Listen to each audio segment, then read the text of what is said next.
किसान आंदोलन और किसान सभा अगला टॉपिक है। अवध में होम रूल लीग आंदोलन के कार्यकर्ता काफ़ी सक्रिय थे। इन्होंने किसानों को संगठित करना शुरू किया। संगठन को नाम दिया गया किसान सभा। फरवरी 1918 में इंद्र नारायण द्विवेदी, गौरी शंकर मिश्र और मदन मोहन मालवीय के प्रयासों से यूपी किसान सभा की स्थापना हुई। इस संगठन ने किसानों को बड़े पैमाने पर संगठित किया। किसान सभा ने किसानों को किस हद तक जागरूक बनाया, इसका अंदाज़ा इससे लगाया जा सकता है कि दिसंबर 1918 में दिल्ली में कांग्रेस अधिवेशन में बड़ी संख्या में उत्तर प्रदेश के किसानों ने भाग लिया। वर्ष 1919 के अंतिम दिनों में किसानों का संगठित विद्रोह खुलकर सामने आया। अवध के प्रतापगढ़ जिले की एक जागीर में नाई धोबी बंद सामाजिक बहिष्कार एवं संगठित कार्रवाई की पहली घटना थी। झिंगुरी सिंह और दुर्गापाल सिंह ने इसमें महत्वपूर्ण भूमिका निभाई, लेकिन जल्दी ही आंदोलन में एक नया चेहरा उभरा और वो था बाबा रामचंद्र, जिन्होंने आंदोलन की बागडोर ही नहीं संभाली अपितु उसे और मजबूत और जुझारू बनाया। बाबा रामचंद्र महाराष्ट्र के ब्राह्मण परिवार के थे। वर्ष 1920 के मध्य वे एक किसान नेता के रूप में उभरे तथा उन्होंने अवध के किसानों को संगठित करना शुरू किया। उनमें संगठन की अद्भुत क्षमता थी। वर्ष 1920 में इनके प्रयासों से प्रतापगढ़ में अवध किसान सभा का गठन हुआ। प्रश्नगत विकल्पों में भारतवर्ष का सर्वप्रथम किसान आंदोलन बिजौलिया आंदोलन था। बिजौलिया आंदोलन का नेतृत्व वर्ष 1913 में साधु सीताराम दास ने किया था तथा वर्ष 1915 में विजय सिंह पथिक इस आंदोलन से जुड़े। सहजानंद सरस्वती बिहार प्रांतीय किसान सभा के संस्थापक थे। इनके कृषि सुधार कार्यक्रम का वास्तविक लक्ष्य जमींदारी प्रथा का उन्मूलन तथा कृषकों को मलिकाना अधिकार दिलाना था। किसानों के प्रति इनकी समर्पित सेवाओं के कारण इन्हें किसान प्राण कहा जाता था। वर्ष 1936 में लखनऊ में अखिल भारतीय किसान कांग्रेस की स्थापना हुई, जिसका नाम बाद में बदलकर अखिल भारतीय किसान सभा कर दिया गया। इसका अध्यक्ष भी स्वामी सहजानंद को तथा महासचिव NG रंगा को बनाया गया। फैजपुर में कांग्रेस सत्र के साथ अखिल भारतीय किसान कांग्रेस का भी दूसरा सत्र चला, जिसकी अध्यक्षता NG रंगा ने की। एका आंदोलन 1921-22 का नेतृत्व पिछड़ी जाति के मदारी पासी ने किया था। इस आंदोलन में, जिसकी गतिविधि के मुख्य केंद्र हरदोई, बाराबंकी, बहराइच तथा सीतापुर थे, किसानों की मुख्य शिकायतें जमींदारों द्वारा लगान में बढ़ोतरी और उपज के रूप में लगान वसूल करने की प्रथा को लेकर थी। किसानों से 50% से अधिक लगान वसूल किया जा रहा था। इस आंदोलन में सरकार को लगान देना बंद नहीं किया गया, बल्कि आंदोलनकारियों की प्रमुख मांग थी बढ़ती महंगाई के कारण लगान का नकद में रूपांतरण किया जाए। वर्ष 1928 में सूरत जिले के बारदौली तालुके में गांधीवादी आंदोलन और सत्याग्रह को पर्याप्त सफलता मिली। यहाँ मेहता बंधु सरीखे गांधी जी के अनुयायियों ने वर्ष 1922 से ही निरंतर अभियान चला रखा था। वर्ष 1928 में यहाँ कृषक आंदोलन का नेतृत्व वल्लभ भाई पटेल ने किया था, जो बारदौली सत्याग्रह के नाम से प्रसिद्ध हुआ। इस आंदोलन में सफलता के कारण पटेल को बारदौली की महिलाओं ने सरदार की उपाधि प्रदान की। सितंबर 1946 में बंगाल की प्रांतीय किसान सभा द्वारा तिभागा आंदोलन प्रारंभ किया गया। इस आंदोलन में बरगादारों यानी बटाईदारों की मांग थी कि जमींदारों का फसल में हिस्सा आधे भाग से कम करके 1/3 किया जाए तथा शेष 2/3 हिस्सा बरगादारों का हो। इस आंदोलन से उत्तरी बंगाल के जिले विशेष रूप से प्रभावित हुए। आचार्य विनोबा भावे सर्वोदय सम्मेलन के सिलसिले में 18 अप्रैल 1951 को तेलंगाना तत्कालिक आंध्र प्रदेश के नलगोंडा जिले में पहुंचे थे। यह जिला उस समय साम्यवादी गतिविधियों का मुख्य केंद्र था। इसी जिले के पोचमपल्ली गांव में विनोबा जी ठहरे हुए थे। पोचमपल्ली प्रवास के दौरान गांव के 40 हरिजन परिवारों के लिए भूमि की समस्या का समाधान तलाशते समय इसी गांव के जमींदार रामचंद्र रेड्डी ने 100 एकड़ भूमि देने का प्रस्ताव किया। यह स्वतः स्फूर्ति प्रस्ताव ही भूदान आंदोलन की उत्पत्ति का स्रोत बना।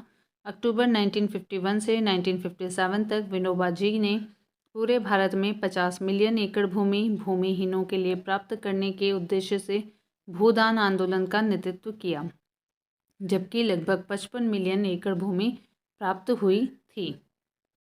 ट्रेड यूनियन एवं साम्यवादी दल वीपी वाडिया के नेतृत्व में वर्ष 1918 में स्थापित मद्रास मजदूर संघ भारत का प्रमुख आधुनिक मजदूर संघ संगठन था।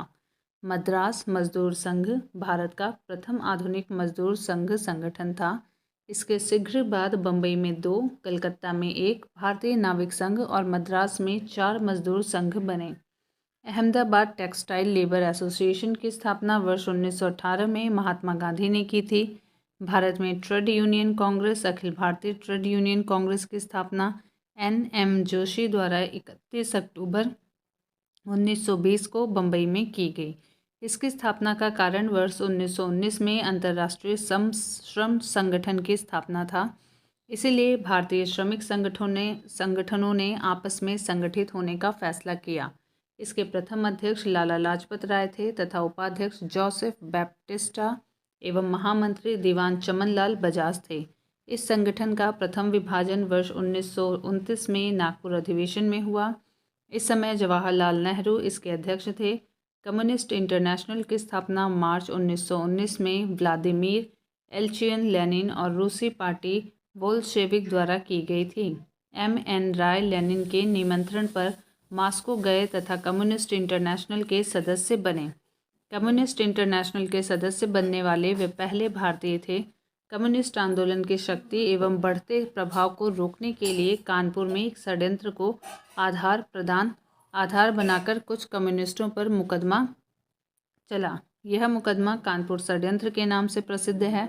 ब्रिटिश सरकार ने वर्ष 1924 में MN राय, श्रीपाद अमृत डांगे, मुजफ्फर अहमद, शौकत उस्मानी, गुलाम शौकत हुसैन, रामचरण लाल शर्मा और सिंगार वेलू चेट्टियार पर कानपुर में मुकदमा चलाया। सरकार ने उन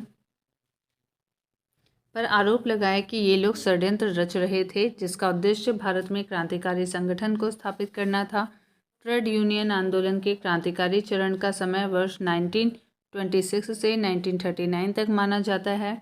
इस दौरान MN राय, मुजफ्फर अहमद, श्रीपादे डांगे, शौकत उस्मानी आदि भारत में ट्रेड यूनियन आंदोलन के प्रमुख नेता थे।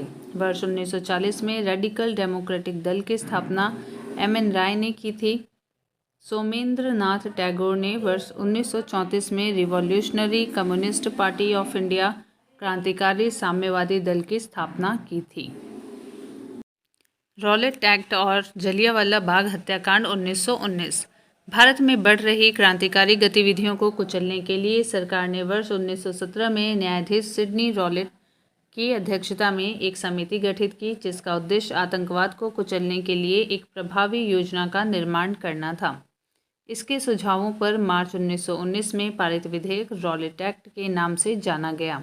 रॉलेट अधिनियम के द्वारा अंग्रेजी सरकार जिसको चाहे जब चाहे बिना मुकदमा चलाए जेल में बंद रख सकती थी।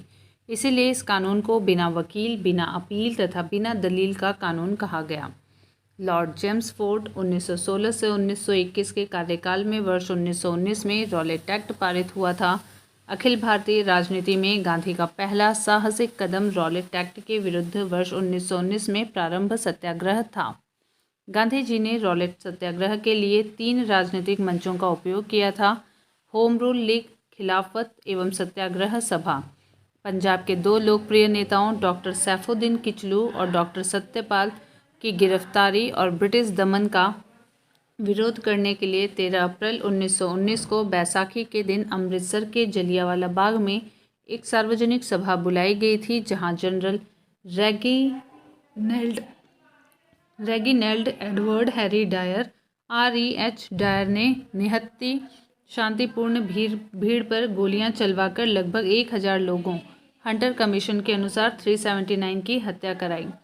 13 अप्रैल 1919 को जलियांवाला बाग नरसंहार की हृदय विदारक घटना के बाद रविन्द्रनाथ टैगोर ने ब्रिटिश सरकार द्वारा प्रदान की गई नाइट की उपाधि लौटा दी। रविन्द्रनाथ टैगोर ने नाइट की उपाधि लौटा दी।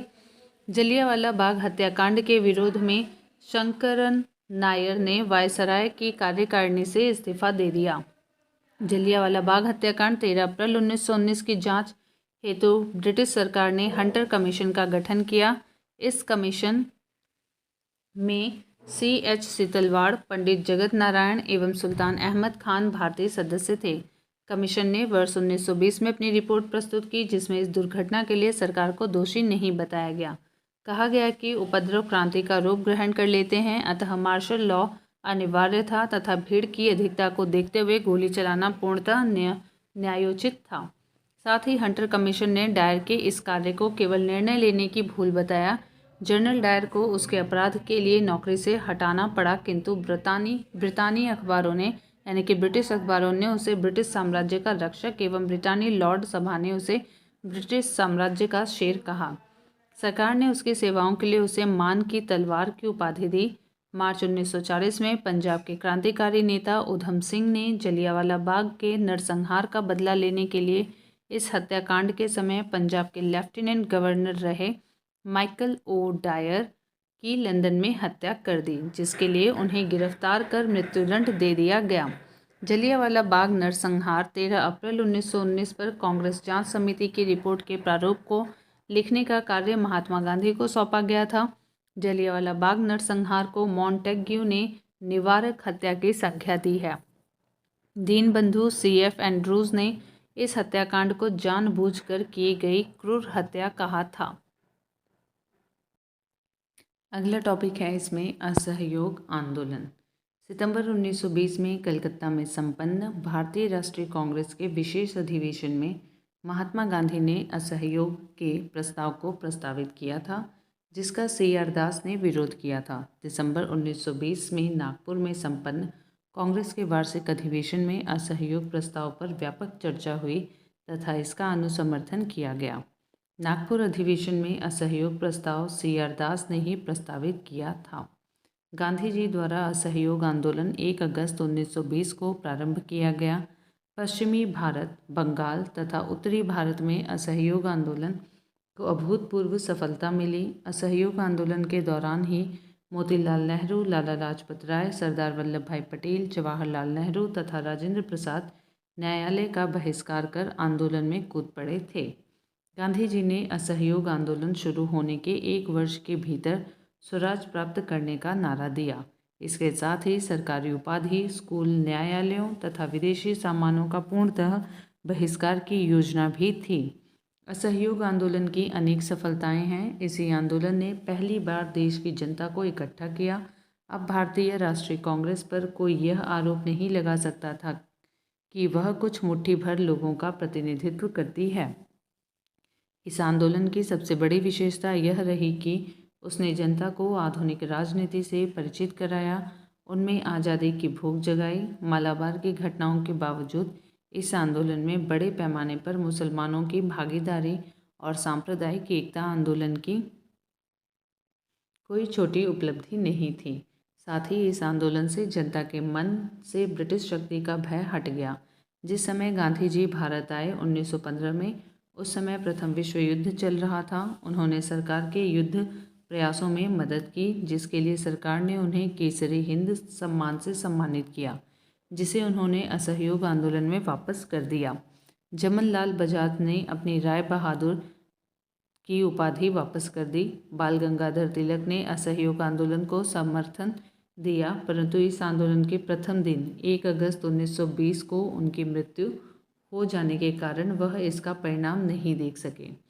चौरी चौरा कांड की वास्तविक तिथि 4 फरवरी 1922 है। इस तिथि को संयुक्त प्रांत के गोरखपुर जिले में चौरी चौरा नामक स्थान पर किसानों के एक जुलूस पर गोली चलाए जाने के कारण क्रुद्ध भीड़ ने थाने में आग लगा दी, जिससे 23 सिपाहियों की मृत्यु हो गई। यही घटना इतिहास में चौरी चौरा कांड के नाम से प्रसिद्ध है। चौरी चौरा कांड से क्षुब्ध होकर महात्मा गांधी ने असहयोग आंदोलन वापस ले लिया। 12 फरवरी 1922 को बारदौली में हुई कांग्रेस की बैठक में आंदोलन को स्थगित करने का निर्णय लिया गया। इस घटना के समय गांधी जी गुजरात के बारदौली में सामूहिक सत्याग्रह द्वारा सविनय अवज्ञा आंदोलन प्रारंभ करने की तैयारी कर रहे थे। 24 फरवरी 1922 को आयोजित अखिल भारतीय कांग्रेस समिति की दिल्ली में बैठक हुई, जिसमें ऐसी सभी गतिविधियों पर रोक लगा दी गई जिनसे कानून का उल्लंघन होता है। इसी अधिवेशन में असहयोग आंदोलन वापस लेने के कारण डॉक्टर मुंजे के द्वारा गांधी जी के खिलाफ निंदा प्रस्ताव लाया गया। रविन्द्रनाथ टैगोर आंदोलन एवं विरोध प्रदर्शन के विपरीत रचनात्मक कार्यक्रम को विशेष महत्व प्रदान करते थे, जिसके कारण उन्होंने विदेशी वस्त्रों की होली जलाने के विपरीत गांधी जी को रचनात्मक कार्यक्रम अपनाने की बात अपने पत्र में कही। असहयोग आंदोलन के दौरान रविंद्रनाथ टैगोर ने विदेशी वस्त्रों को जलाए जाने को अविवेकी या निष्ठुर बर्बादी कहा था। असहयोग आंदोलन 1920 से 22 के दौरान काशी विद्यापीठ बनारस में वर्ष 1921 में, गुजरात विद्यापीठ अहमदाबाद में वर्ष 1920 में तथा जामिया मिलिया इस्लामिया अलीगढ़ में 1920 में, जो बाद में दिल्ली ले जाया गया, स्थापित हुआ। मदन मोहन मालवीय ने वर्ष 1916 में बनारस हिंदू विश्वविद्यालय की स्थापना की थी और वर्ष 1919 से 1919 से 1939 तक वे इसके कुलपति बने रहे। अगला है इसमें स्वराज पार्टी का गठन। वर्ष 1919 के भारतीय शासन अधिनियम द्वारा स्थापित केंद्रीय तथा प्रांतीय विधानमंडलों का कांग्रेस ने गांधी जी के निर्देशानुसार बहिष्कार किया था और वर्ष 1920 के चुनावों में भाग नहीं लिया। असहयोग आंदोलन की समाप्ति और गांधी जी की गिरफ्तारी के बाद देश के वातावरण में एक अजीब निराशा का माहौल बन गया था। ऐसी स्थिति में मोतीलाल नेहरू तथा CR दास ने एक नई विचारधारा को जन्म दिया। मोतीलाल नेहरू और CR दास ने कांग्रेस को विधानमंडलों के भीतर प्रवेश कर अंदर से लड़ाई लड़ने का विचार प्रस्तुत किया तथा वर्ष 1923 के चुनावों के माध्यम से विधानमंडल में पहुंचने की योजना बनाई, किंतु वर्ष 1922 में कांग्रेस के गया अधिवेशन में बहुमत के साथ इस योजना को अस्वीकार कर दिया गया। CR दास, इस दौरान वे कांग्रेस के अध्यक्ष थे, ने कांग्रेस की अध्यक्षता से त्यागपत्र दे दिया और जनवरी 1923 में मोतीलाल नेहरू के साथ मिलकर स्वराज पार्टी की स्थापना की। इस पार्टी का मुख्य उद्देश्य चुनावों के माध्यम से काउंसिलों में प्रवेश कर तथा उन्हें काम न करने देकर वर्ष 1919 के भारत शासन अधिनियम का उच्छेदन करना था। CR दास स्वराज्य पार्टी के अध्यक्ष तथा मोतीलाल नेहरू इसके महासचिव थे। श्रीनिवास अयंगकर मद्रास प्रांत स्वराज पार्टी के संस्थापक तथा NC केलकर स्वराज दल के अन्य प्रमुख नेता थे। वर्ष 1925 में विठल भाई पटेल का सेंट्रल लेजिस्लेटिव केंद्रीय विधानमंडल असेंबली का अध्यक्ष चुना गया। स्वराजियों की एक महत्वपूर्ण उपलब्धि थी। वर्ष 1925 में विठल भाई पटेल का सेंट्रल लेजिस्लेटिव यानी कि केंद्रीय विधानमंडल असेंबली का अध्यक्ष चुना जाना स्वराज्यों की एक महत्वपूर्ण उपलब्धि थी। चित्तरंजन दास को देशबंधु के नाम से जाना जाता था। देशबंधु का तात्पर्य है the friend of the nation. Chittaranjan Das England से वकालत की पढ़ाई करने के बाद स्वदेश आकर बैरिस्टर हो गए तथा वकील के रूप में इनकी सबसे बड़ी सफलता अलीपुर बम कांड केस में अरविंद घोष का बचाव करना था। इन्होंने कहा था, स्वराज आम जनता के लिए होना चाहिए, केवल वर्गों के लिए नहीं। 16 दिसंबर 1922 को इंडिपेंडेंट पार्टी बनाने का निर्णय मदन मोहन मालवीय तथा मोतीलाल नेहरू ने लिया था। मदन मोहन मालवीय हिंदू महासभा के संस्थापक सदस्य थे। Simon commission 1927। वर्ष 1919 के मॉन्टेग्यू जेम्सफोर्ड एक्ट में 10 वर्ष पर इसकी समीक्षा हेतु एक संवैधानिक आयोग के गठन का प्रावधान था। आयोग को यह देखना था कि यह अधिनियम व्यवहार में कहाँ तक सफल रहा तथा उत्तरदायी शासन की दिशा में कहाँ तक प्रगति करने की स्थिति में है। नवंबर 1927 में साइमन कमीशन अथवा भारतीय सांविधिक आयोग की नियुक्ति तत्कालीन कंजर्वेटिव ब्रिटिश प्रधानमंत्री स्टेनली बाल्डविन द्वारा की गई। जॉन साइमन की अध्यक्षता में गठित इस आयोग में कुल 7 सदस्य थे। चूँकि इसमें सभी सदस्य अंग्रेज थे तथा कोई भी भारतीय इसका सदस्य नहीं था, इसलिए भारतीयों ने इसे श्वेत कमीशन कहकर इसका बहिष्कार एवं विरोध किया। साइमन कमीशन 3 फरवरी 1928 को बम्बई पहुंचा। साइमन कमीशन के अध्यक्ष सर जॉन साइमन उदारवादी दल लिबरल पार्टी के सदस्य थे, जबकि भारत की स्वतंत्रता 1947 के समय ब्रिटिश प्रधानमंत्री क्लीमेंट एटली इस कमीशन में श्रमिक दल लेबर पार्टी के सदस्य के रूप में शामिल थे। भारतीय राष्ट्रीय कांग्रेस ने दिसंबर 1927 में मद्रास में हुए अपने अधिवेशन में साइमन कमीशन का विरोध करने का निर्णय किया। 3 फरवरी 1928 को साइमन कमीशन बम्बई पहुंचा और उस दिन देशव्यापी हड़ताल का आयोजन हुआ। कमीशन जहां गया वहां पूर्ण हड़ताल रखी गई तथा साइमन कमीशन वापस जाओ के नारे के साथ जुलूस निकाले गए। लाहौर में साइमन कमीशन विरोधी जुलूस का नेतृत्व करते समय पुलिस के लाठीचार्ज में लाला लाजपत राय गंभीर रूप से घायल हो गए। पुलिस द्वारा की गई इस बर्बरतापूर्वक पिटाई के कारण ही लाला लाजपत राय की मृत्यु हो गई। लाला लाजपत राय 1865 से 1928 पंजाब के प्रमुख राजनीतिक नेता थे, जिन्होंने ब्रिटिश राज के विरुद्ध स्वतंत्रता आंदोलन का नेतृत्व किया था। उन्हें पंजाब केसरी की उपाधि दी गई थी। साइमन कमीशन 1927 के प्रत्युत्तर में नेहरू रिपोर्ट 1928 तैयार की गई थी, जिसमें भारत के नए डोमिनियन संविधान का खाका था। इसे तैयार करने वाली सर्वदलीय समिति के अध्यक्ष मोतीलाल नेहरू थे। जवाहरलाल नेहरू इसके सचिव थे। 2 मुस्लिमों सहित कुल 9 लोग इस समिति के सदस्य थे। नेहरू रिपोर्ट 1928 में भारत के लिए पूर्ण स्वतंत्रता के स्थान पर डोमिनियन स्टेट्स अधिराज्य का दर्जा की बात ही कही गई थी। इसमें सांप्रदायिक आधार पर पृथक निर्वाचक मंडलों के स्थान पर अल्पसंख्यकों हेतु आरक्षित स्थानों के लिए संयुक्त निर्वाचन क्षेत्रों का प्रस्ताव था। साथ ही इसके तहत प्रस्तावित संविधान में भारतीयों के लिए भाषण देने, समाचार पत्र निकालने, सभाएं करने, संगठन बनाने आदि की स्वतंत्रता के अधिकार सहित मौलिक अधिकारों का भी प्रावधान किया गया था। वर्ष 1928 में इंडिपेंडेंस फॉर इंडिया लीग का गठन जवाहरलाल नेहरू तथा सुभाष चंद्र बोस ने मिलकर किया था। इस लीग का उद्देश्य डोमिनियन स्टेट से आगे पूर्ण स्वतंत्रता की मांग को मुखर करना था। कांग्रेस का लाहौर अधिवेशन पूर्ण स्वराज प्रस्ताव 1929। वर्ष 1921 के अहमदाबाद अधिवेशन में मौलाना हसरत मोहानी ने प्रस्तावित किया कि स्वराज को सभी प्रकार के विदेशी नियंत्रण से मुक्त संपूर्ण स्वतंत्रता या संपूर्ण स्वराज के रूप में परिभाषित किया जाए और इसे कांग्रेस का लक्ष्य माना जाए। वर्ष 1921 में कांग्रेस के अहमदाबाद अधिवेशन के अध्यक्ष CR दास चुने गए थे, किंतु उनके जेल में होने के कारण हकीम अजमल खान ने इस अधिवेशन की अध्यक्षता की थी। कांग्रेस के कलकत्ता अधिवेशन 1928 में ब्रिटिश सरकार को यह अल्टीमेटम दिया गया कि वह 1 वर्ष में नेहरू रिपोर्ट स्वीकार कर ले या कांग्रेस द्वारा प्रारंभ किए जाने वाले जन आंदोलन का सामना करे। निर्धारित समय सीमा में सरकार द्वारा कोई निश्चित उत्तर न मिलने की स्थिति में दिसंबर 1929 में पंडित जवाहरलाल नेहरू की अध्यक्षता में कांग्रेस का ऐतिहासिक लाहौर अधिवेशन हुआ, जिसमें संबंधित प्रस्ताव पारित होने के बाद पंडित जवाहरलाल नेहरू ने पूर्ण स्वराज्य का लक्ष्य घोषित किया। जैसे ही 31 दिसंबर 1929 को मध्य रात्रि का घंटा बजा, कांग्रेस अध्यक्ष पंडित जवाहरलाल नेहरू ने लाहौर में रावी नदी के तट पर भारतीय स्वतंत्रता का झंडा फहराया।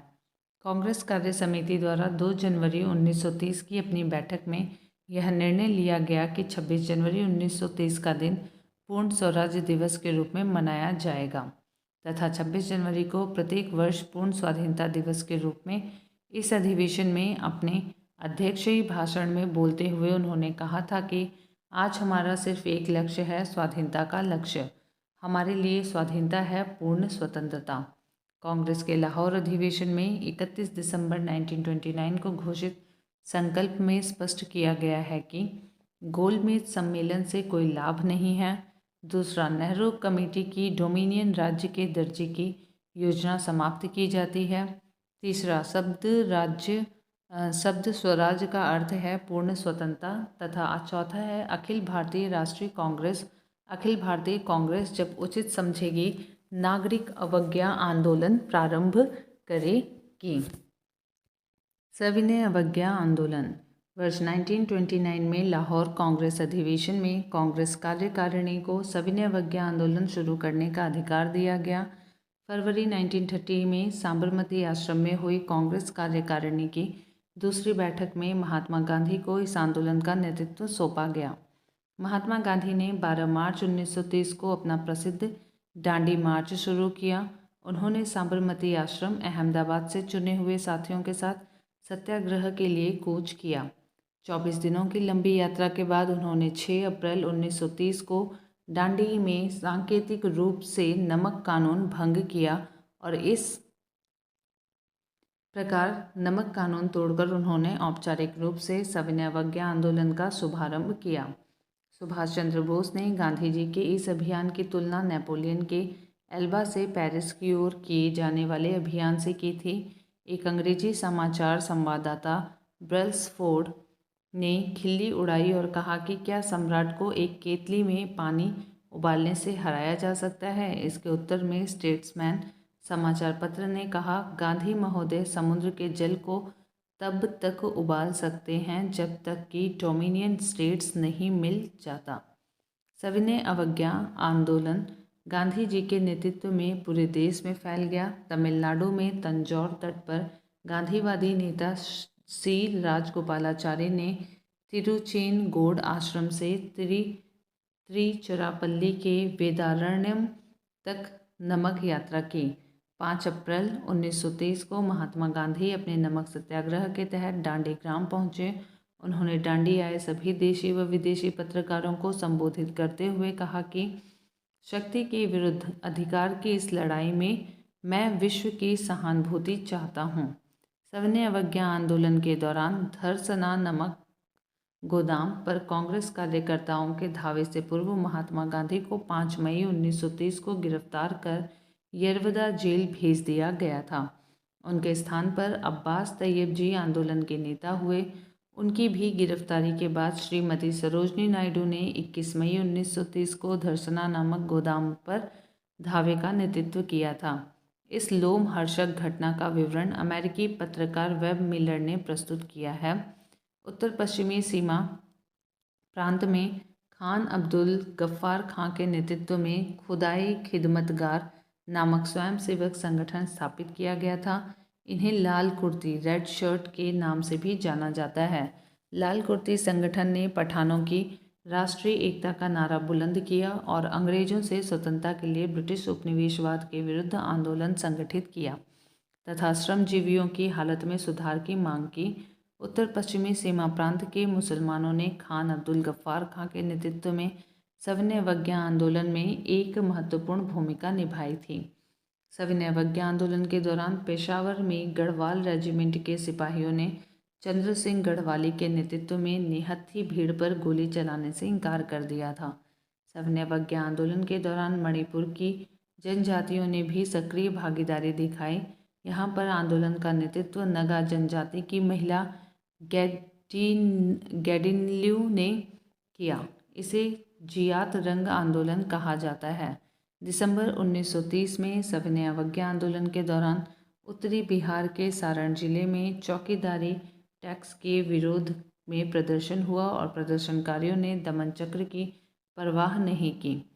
सविनय अवज्ञा आंदोलन की असफलता के बाद गांधी जी ने रचनात्मक कार्यक्रम को महत्व दिया। अक्टूबर 1934 में गांधी जी ने अपना पूर्ण समय हरिजनोत्थान में लगाने के लिए सक्रिय राजनीति से स्वयं को हटाने का निश्चय किया।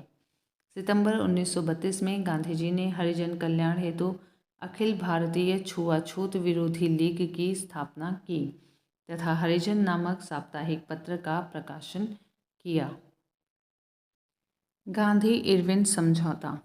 सविनय अवज्ञा आंदोलन के विस्तारित होते स्वरूप को देखते हुए वायसराय इरविन ने देश में सौहार्द का वातावरण उत्पन्न करने के उद्देश्य से 26 जनवरी 1931 को गांधी जी को जेल से रिहा कर दिया। तेज बहादुर सप्रू तथा M.R. जैकर के प्रयत्नों से गांधी जी एवं इरविन के मध्य फरवरी 1931 में दिल्ली में वार्ता आरंभ हुई। 5 मार्च 1931 को दोनों के मध्य एक समझौता हुआ जो गांधी इरविन समझौते के नाम से जाना जाता है।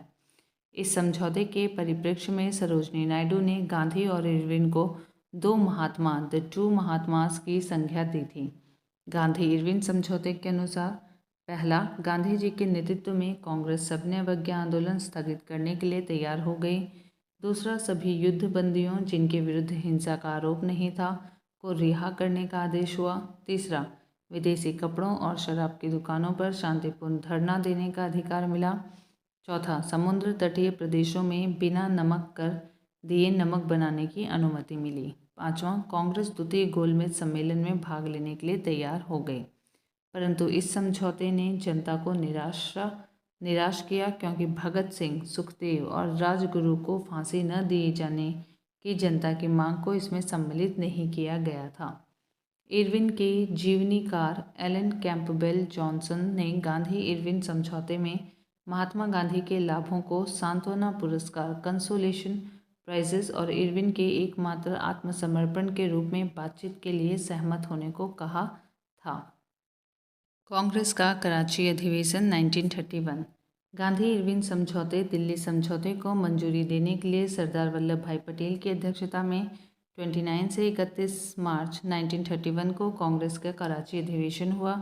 इसी अधिवेशन में पहली बार कांग्रेस ने मौलिक अधिकारों और राष्ट्रीय आर्थिक कार्यक्रमों से संबद्ध प्रस्ताव पारित किए। इसी अधिवेशन में कुछ लोगों के विरोध करने पर गांधी जी ने कहा था, गांधी मर सकता है, गांधीवाद नहीं। यह पहला अवसर था जब पूर्ण स्वराज को कांग्रेस द्वारा परिभाषित किया गया। वर्ष 1931 में भारतीय राष्ट्रीय कांग्रेस के कराची अधिवेशन में पारित मूल अधिकारों तथा आर्थिक कार्यक्रम पर संकल्प पंडित जवाहरलाल नेहरू ने प्रारूपित किया था तथा एम.एन. राय ने इसमें सहयोगी की भूमिका निभाई थी। सुभाष चंद्र बोस ने भारतीय राष्ट्रीय कांग्रेस के कराची अधिवेशन 1931 को महात्मा गांधी की लोकप्रियता और सम्मान की पराकाष्ठा माना है। अगला है गोलमेज सम्मेलन। 10 जून तथा 24 जून 1930 को साइमन कमीशन की रिपोर्ट प्रकाशित हुई। राजनीतिक संगठनों ने कमीशन की सिफारिशों को अस्वीकार कर दिया। कांग्रेस के प्रमुख नेता जेल में थे। ब्रिटिश सरकार ने निराशा और असंतोष के वातावरण में नवंबर 1930 में लंदन में प्रथम गोलमेज सम्मेलन बुलाया। इस सम्मेलन में 89 भारतीय प्रतिनिधियों ने भाग लिया, किंतु कांग्रेस ने इसमें भाग नहीं लिया।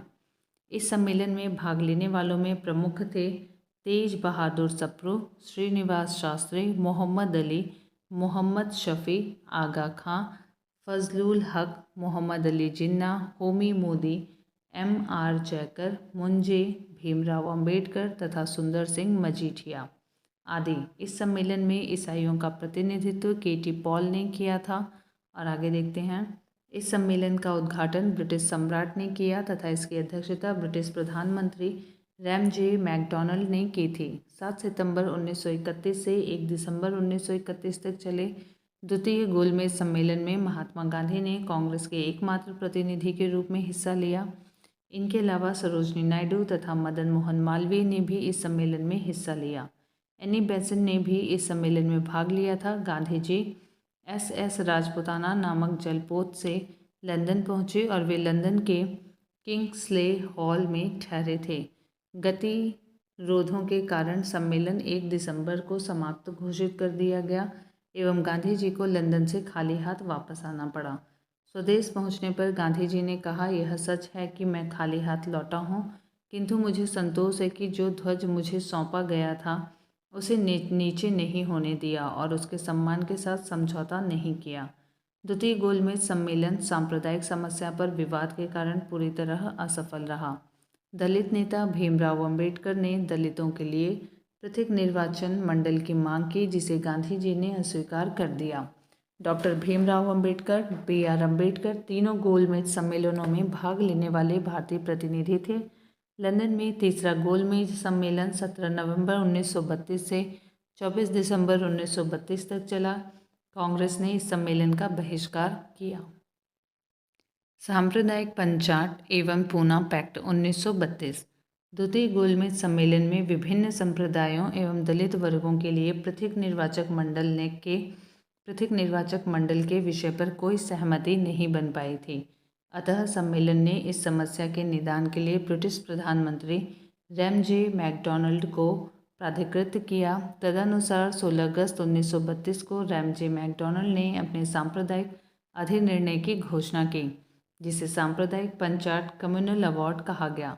सांप्रदायिक पंचाट के अंतर्गत प्रत्येक अल्पसंख्यक समुदाय के लिए विधानमंडलों में कुछ सीटें सुरक्षित कर दी गईं, जिनके सदस्यों का चुनाव पृथक निर्वाचक मंडलों द्वारा किया जाना था। मुसलमान और सिख तो पहले से ही अल्पसंख्यक माने जाते थे। अब इस नए कानून के अंतर्गत दलित वर्ग को भी अल्पसंख्यक मानकर हिंदुओं से अलग कर दिया गया। इसके तहत मुसलमानों, ईसाइयों, सिखों, आंग्ल भारतीयों, तथा अन्य के लिए पृथक निर्वाचन पद्धति की सुविधा प्रदान की गई, जो केवल प्रांतीय विधानमंडलों पर ही लागू थी। गांधी जी ने अपना पहला आमरण अनशन फास्ट अनटू डेथ 20 सितंबर 1932 को यरवदा जेल में रहते हुए ब्रिटिश प्रधानमंत्री रेमजे मैकडॉनल्ड के सांप्रदायिक निर्णय यानी कम्युनल अवार्ड के विरुद्ध प्रारंभ किया था। अतः 24 सितंबर 1932 को अंबेडकर और गांधी जी के अनुयायियों के मध्य पूना समझौता यरवदा समझौता हुआ। पूना समझौता को यरवदा समझौता भी कहा जाता है, जिसे ब्रिटिश सरकार द्वारा सम्मति प्रदान किए जाने के बाद 26 सितंबर 1932 को गांधी जी ने अपना अनशन तोड़ा। गांधी जी ने इस समझौते पर हस्ताक्षर नहीं किए थे। 24 सितंबर 1932 दिन शनिवार को शाम 5 बजे पूना समझौता हस्ताक्षरित हुआ। दलित वर्ग की ओर से डॉक्टर अंबेडकर ने तथा हिंदू जाति की ओर से पंडित मदन मोहन मालवीय ने इस पर हस्ताक्षर किए। M. जयकर, देवदास गांधी, विश्वास, राजभोज, P. बालू, गवई ठक्कर, सोलंकी, तेज बहादुर Sapru, G.D. Birla, Rajagopalachari, doctor Rajendra Prasad, Rao Bahadur Srinivas, M.C. राजा, C.V. मेहता बाखले एवं कौमत अन्य हस्ताक्षरकर्ता थे। सांप्रदायिक अवार्ड में प्रांतीय विधानमंडलों में दलितों के लिए सुरक्षित सीटों की संख्या 71 थी, जिसे पूना पैक्ट में बढ़ाकर 148 कर दी गई, जैसे मद्रास में 30, सिंध सहित बम्बई में 15, पंजाब में 8, बिहार और उड़ीसा में 18, मध्य प्रांत में 20, असम में 7, बंगाल में 30, संयुक्त प्रांत में 20 कर दिया गया। कुछ पुस्तकों में यद्यपि यह संख्या 147 मिलती है। साथ ही केंद्रीय विधानमंडल में सामान्य वर्ग की सीटों में से 18% सीटें दलित वर्गों के लिए आरक्षित की गईं। पूना समझौते 1932 के बाद महात्मा गांधी की रुचि सविनय अवज्ञा आंदोलन में नहीं रही। अब वह पूरी तरह अस्पृश्यता विरोधी आंदोलन में रुचि लेने लगे तथा इस प्रकार अखिल भारतीय अस्पृश्यता विरोधी league, all India anti untouchability league की स्थापना हुई, जिसका नाम परिवर्तित कर हरिजन सेवक संघ कर दिया गया। घनश्याम दास बिरला इसके प्रथम अध्यक्ष थे। All India depressed classes league की स्थापना बाबू जगजीवन राम ने की थी, जबकि all India schedule caste federation की स्थापना डॉक्टर B.R. अम्बेडकर ने वर्ष 1942 में की थी तथा all India depressed classes association की स्थापना वर्ष 1926 में M.C. राजा की अध्यक्षता में हुआ था। 14 अगस्त 1931 को बम्बई में वार्ता के दौरान डॉक्टर B.R. अम्बेडकर ने कहा था, इतिहास बताता है कि महात्मा गांधी क्षणिक भूत की भांति धूल उठाते हैं लेकिन स्तर नहीं उठाते हैं। Congress socialist party 1934। मई 1934 में पटना में कांग्रेस समिति की बैठक के दौरान ही इन सदस्यों की एक अलग बैठक हुई, जिसमें all India Congress socialist party की स्थापना को औपचारिक मान्यता दी गई तथा अक्टूबर-नवंबर 1934 के दौरान बम्बई में इसकी नीतियां एवं कार्य प्रणालियां तय की गई। वर्ष 1934 में पटना में अखिल भारतीय कांग्रेस समाजवादी पार्टी के संयोजक जयप्रकाश नारायण थे। जयप्रकाश नारायण को पार्टी का महासचिव तथा आचार्य नरेंद्र देव को अध्यक्ष चुना गया था। इन नेताओं ने युवा वर्ग को कम्युनिस्ट पार्टी की ओर जाने से रोकने के लिए कांग्रेस समाजवादी पार्टी की स्थापना की थी। इसके अन्य सदस्य थे अशोक मेहता, अच्युत पटवर्धन, मीनू मसानी, डॉक्टर राम मनोहर लोहिया, पुरुषोत्तम विक्रमदास, यूसुफ मेहर अली, गंगा शरण सिंह तथा कमला देवी चट्टोपाध्याय आदि। जयप्रकाश नारायण बिहार सोशलिस्ट पार्टी से जुड़े थे। बिहार सोशलिस्ट पार्टी का गठन गंगा शरण सिंह, राम वृक्ष बेनीपुरी और रामानंद मिश्र आदि ने किया था। श्री नरसिंह नारायण समाजवादी थे। वह बिहार सोशलिस्ट पार्टी से जुड़े थे। जयप्रकाश नारायण को लोकनायक के नाम से जाना जाता है। जयप्रकाश नारायण को लोकनायक के नाम से जाना जाता है। वर्ष 1942 में भारत छोड़ो आंदोलन के दौरान इन्होंने डॉक्टर राम मनोहर लोहिया तथा अरुणा आसफ अली के साथ मिलकर गुप्त रूप से भारतीय जनता को संगठित किया था। इन्होंने 5 जून 1974 को पटना के गांधी मैदान में संपूर्ण क्रांति का आह्वान किया था। वर्ष 1999 में मरणोपरांत इन्हें भारत रत्न प्रदान किया गया। अप्रैल 1946 में जयप्रकाश नारायण की रिहाई के लिए जयप्रकाश दिवस मनाया गया। पटना के बांकीपुर मैदान में एक जनसभा हुई जिसमें राजनीतिक बंदियों को जेल में रखने की सरकारी नीति की आलोचना तथा जयप्रकाश की रिहाई की मांग की गई। 20 मई 1936 को बम्बई के 21 उद्योगपतियों ने बम्बई मैनिफेस्टो पर हस्ताक्षर किए। यह मैनिफेस्टो प्रत्यक्ष रूप से समाजवादी आदर्शों के प्रतिपादन का विरोधी था, जैसा कि नेहरू ने लखनऊ अधिवेशन में कहा था। प्रांतीय चुनाव और मंत्रिमंडल का गठन 1937। वर्ष 1935 के भारत सरकार अधिनियम के आधार पर फरवरी 1937 में प्रांतीय विधानमंडलों के चुनाव हुए, जिनमें कांग्रेस ने अपने प्रतिद्वंदी दलों का सफाया करते हुए 5 प्रांतों मद्रास में 65% मतों के साथ 215 में से 159 सीटें, बिहार में 75% मतों के साथ 152 में से 98 सीटें, मध्य प्रांत एवं बरार में 61% मतों के साथ 112 में से 70 सीटें और संयुक्त प्रांत में 65% मतों के साथ 228 में से 134 सीटें तथा उड़ीसा में 60% मतों के साथ 60 में से 36 सीटें में पूर्ण बहुमत प्राप्त किया। कांग्रेस बम्बई 175 में से 86, असम तथा उत्तर पश्चिम प्रांत में सबसे बड़े दल के रूप में उभरी। केवल बंगाल, पंजाब तथा सिंध में ही कांग्रेस सबसे बड़ा दल बनने से वंचित रही। वर्ष 1935 के अधिनियम के उपरांत वर्ष 1937 में हुए चुनावों में गठित कांग्रेस मंत्रिमंडलों का कार्यकाल 28 माह था। जुलाई 1937 के दौरान 6 प्रांतों में इसने अपने मंत्रिमंडल गठित किए। ये प्रांत थे मद्रास, बम्बई, मध्य प्रांत, उड़ीसा, बिहार और संयुक्त प्रांत।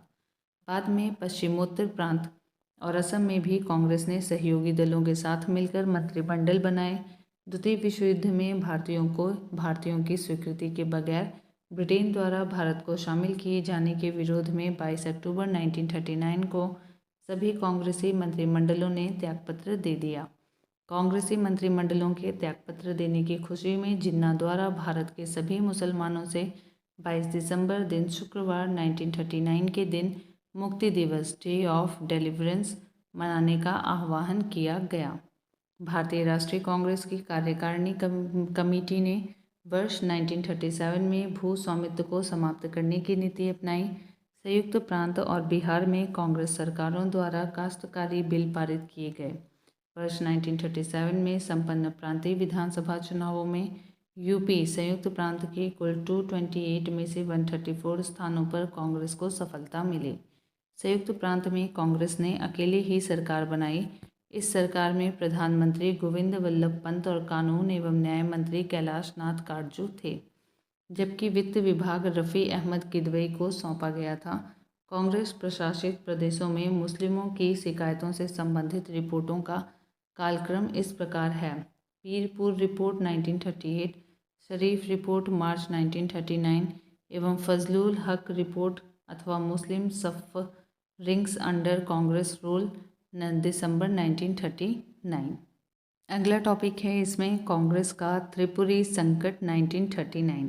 वर्ष 1938 के कांग्रेस के हरिपुरा गुजरात अधिवेशन में सुभाष चंद्र बोस कांग्रेस के पहली बार अध्यक्ष निर्विरोध बने थे। वर्ष 1935 के त्रिपुरी यानी कि जबलपुर मध्य प्रदेश अधिवेशन में वे गांधी जी द्वारा समर्थित पट्टाभी सीतारमैया को पराजित कर कांग्रेस के दूसरी बार अध्यक्ष बने, परंतु कार्यकारिणी के गठन के प्रश्न पर गांधी जी से मतभेद के कारण उन्होंने त्यागपत्र दे दिया, जिसके बाद डॉक्टर राजेंद्र प्रसाद कांग्रेस के अध्यक्ष बने। वर्ष 1939 में त्रिपुरी संकट के बाद कांग्रेस की अध्यक्षता से त्यागपत्र के पश्चात सुभाष चंद्र बोस ने फॉरवर्ड ब्लॉक की स्थापना की। यह संगठन वामपंथी विचारधारा पर आधारित था। यह द्वितीय विश्व युद्ध के बादल यूरोप में मंडरा रहे थे। जब द्वितीय विश्व युद्ध के बादल यूरोप पर मंडरा रहे थे, सुभाष चंद्र बोस ने समय का लाभ उठाना चाहा और ब्रिटेन तथा जर्मनी के युद्ध का लाभ उठाकर एक प्रहार करके भारत की स्वाधीनता चाही। उनका विश्वास आयरलैंड की इस पुरानी कहावत पर था, इंग्लैंड की आवश्यकता आयरलैंड के लिए अवसर है। अतः उन्होंने गांधी जी तथा अन्य कांग्रेसी नेताओं को इस नीति पर लाना चाहा कि भारत की स्वतंत्रता के लिए इंग्लैंड के दुश्मनों की सहायता ली जाए। देसी रियासतें। बटलर समिति का गठन 1927 में किया गया था। इसे भारतीय रियासत समिति भी कहते हैं। इसका उद्देश्य भारत सरकार तथा भारतीय रियासतों के बीच संबंधों की जांच करना तथा ब्रिटिश भारत और भारतीय रियासतों के बीच आर्थिक एवं वित्तीय संबंधों को सुधारने हेतु सिफारिशें करना था। भारतीय नरेशों ने एक सुप्रसिद्ध वकील सर लेजली स्कॉट को कमेटी के सम्मुख उनका दृष्टिकोण प्रस्तुत करने के लिए नियुक्त किया। दिसंबर 1927 में अखिल Bharatiya Rajya Jan conference all India states people's conference का आयोजन किया गया। इसमें विभिन्न रियासतों से आए 700 से अधिक राजनीतिक कार्यकर्ताओं ने भाग लिया। बलवंत राय मेहता, मणिलाल कोठारी, जी.आर. अभ्यंकर ने इसके आयोजन में महत्वपूर्ण भूमिका निभाई थी। ब्रिटिश भारत तथा रजवाड़ों के राजनीतिक संघर्षों के साझे राष्ट्रीय लक्ष्यों को सामने रखने के लिए जवाहरलाल नेहरू को वर्ष 1939 में Bharat Prajamandal all India states people conference का अध्यक्ष चुना गया था। भारतीय संघ में अधिकांश रजवाड़ों का विलय वर्ष 1947 में हुआ। 15 अगस्त 1947 तक सिवाय जूनागढ़, जम्मू एवं कश्मीर तथा हैदराबाद को छोड़कर सभी रजवाड़े भारत में शामिल हो गए तथा वर्ष 1948 के अंत तक इन तीनों रियासतों को भी इसके लिए बाध्य होना पड़ा। अंग्रेजी हुकूमत ने इन रियासतों को स्वाधीनता का दर्जा देकर बड़ी पेचीदी समस्या खड़ी कर दी थी, किंतु राष्ट्रीय नेतृत्व ने, विशेषकर सरदार वल्लभ भाई पटेल ने बड़ी समझदारी एवं सूझबूझ से इस समस्या को सुलझा दिया। 26 अक्टूबर 1947 को कश्मीर के महाराजा हरि सिंह ने भारत में विलय के लिए हस्ताक्षर पत्र प्रधानमंत्री जवाहरलाल नेहरू को सौंपे। जवाहरलाल नेहरू ने शेख अब्दुल्ला को तत्कालीन जम्मू एवं कश्मीर का प्रधानमंत्री नियुक्त करवाया तथा भारतीय सेना ने 27 अक्टूबर 1947 से पाकिस्तान के कबायली आक्रांताओं को भगाना आरंभ किया। यथावत स्टैंड स्टिल समझौता 29 नवंबर 1947 को हैदराबाद रियासत एवं डोमिनियन ऑफ इंडिया के मध्य हस्ताक्षरित हुआ था। इस समझौते पर हैदराबाद राज्य के प्रधानमंत्री मीर लइक अली तथा डोमिनियन ऑफ इंडिया के गवर्नर जनरल लॉर्ड माउंटबेटन ने हस्ताक्षर किए। अगला है इसमें द्वितीय विश्व युद्ध। वर्ष 1939 में द्वितीय विश्व युद्ध प्रारंभ हुआ। कांग्रेस ने युद्ध में समर्थन के बदले भारत को स्वतंत्र राष्ट्र घोषित किए जाने का प्रस्ताव रखा। तत्कालीन वायसराय लॉर्ड लिनलिथगो ने भारतीय विधानमंडलों की सहमति के बिना भारत को युद्ध में शामिल कर लिया। साथ ही देश में आपातकाल की घोषणा कर दी गई। कांग्रेस कार्य समिति ने युद्ध के उद्देश्यों की घोषणा करने की मांग की तथा यह भी मांग की कि युद्ध के बाद भारत को स्वतंत्र कर दिया जाए। द्वितीय विश्व युद्ध के दौरान कांग्रेस द्वारा स्वीकृति प्रस्ताव में पोलैंड पर नाजी हमले तथा नाजीवाद और फांसीवाद की भर्त्सना की गई, लेकिन यह भी घोषित किया गया कि भारत किसी ऐसे युद्ध में शामिल नहीं हो सकता जो प्रकटतः लोकतांत्रिक स्वाधीनता की रक्षा के लिए लड़ा जा रहा हो, जबकि खुद उसे स्वाधीनता से वंचित रखा जा रहा हो। लॉर्ड लिनलिथगो ने 17 अक्टूबर 1939 को भारत को जर्मनी के विरुद्ध युद्धग्रस्त घोषित कर दिया। भारतीय विधानमंडलों की सहमति के बिना युद्ध घोषित करने के कारण सभी प्रांतों में कांग्रेस मंत्रिमंडलों ने त्यागपत्र दे दिया। द्वितीय विश्व युद्ध 1 सितंबर 1939 को जर्मनी के पोलैंड पर आक्रमण के साथ प्रारंभ हुआ था, जो कि वर्ष 1945 में समाप्त हुआ। विंस्टन चर्चिल द्वितीय विश्व युद्ध 1939 से 1945 के दौरान ब्रिटेन के प्रधानमंत्री थे। इनका कार्यकाल वर्ष 1940 से 1945 तक था।